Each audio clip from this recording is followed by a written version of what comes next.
வியாழன் மற்றும் சனி போன்ற வெளிப்புற கிரகங்களை ஆராய்ந்த முதல் நாசா பணி எது?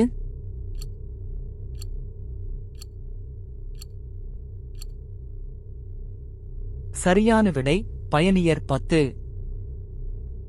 ஆர்டெமிஸ் திட்டம் எதை அடைய நோக்கமாக கொண்டுள்ளது?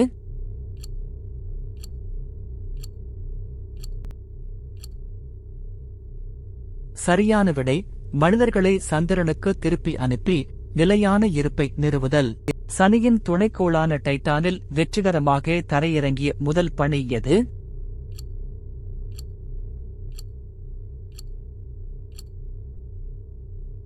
சரியான விடை ஹியூஜென்ஸ் ஆய்வுக்களம். காசினி ஹியூஜென்ஸ் பணியின் ஒரு பகுதி. ஜேம்ஸ் வெப் விண்வெளி தொலைநோக்கியின் முதன்மை நோக்கம் என்ன?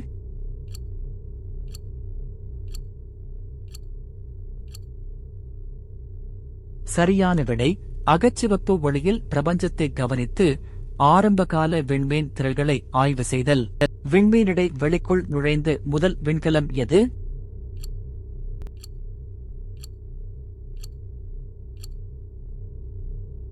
சரியான விடை வாயேஜர் 1.